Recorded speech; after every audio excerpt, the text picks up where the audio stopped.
جامنی چھٹی جماعت کے لیے سبق نمبر 4 خوشی کے آنسو۔ خوشی کے آنسو اس واقعے کو 6 سال گزر چکے ہیں، مگر جب بھی وہ زمانہ یاد کرتا ہوں تو کل کی سی بات معلوم ہوتی ہے۔ مجھے اس گاؤں کے اسکول میں آئے 5 ماہ ہوئے تھے۔ میں چھٹی جماعت کو ریاضی پڑھاتا تھا۔ میری جماعت میں 40 شاگرد تھے، سب کے سب دل لگا کر پڑھنے والے بچے۔ میں بھی ان کو دل و جان سے پڑھاتا تھا اور بہت خوش تھا۔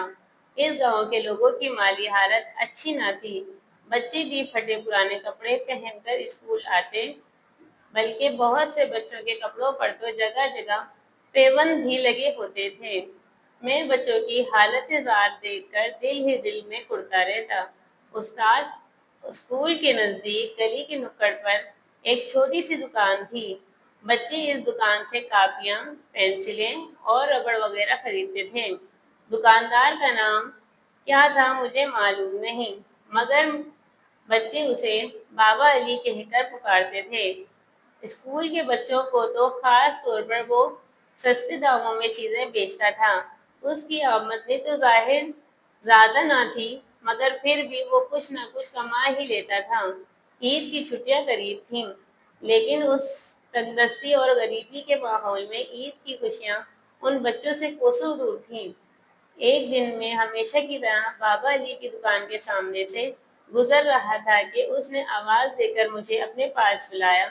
سلام اور مزاج پرسی کے بعد وہ مجھے ایک طرف لے گیا اور کہنے لگا، ماسٹر صاحب، میری دکان اگر اچھی چلتی تو میری خواہش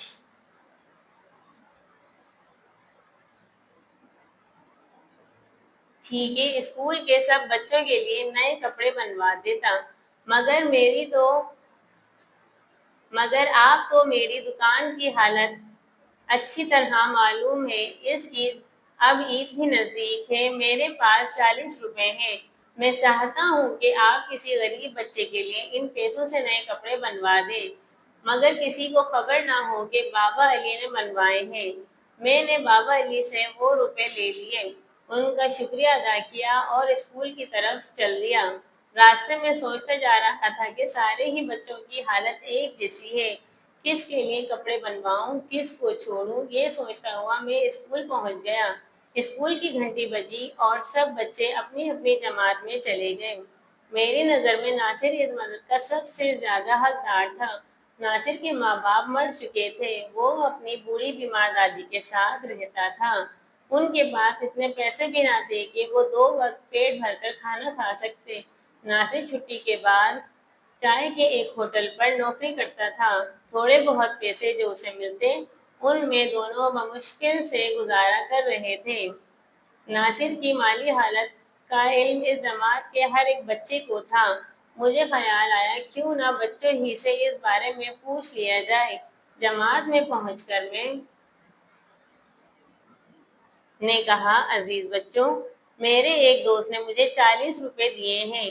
اس نے خواہش ظاہر کی ہے کہ کسی ایک بچے کے لیے عید کے کپڑے بنوا دیے جائیں۔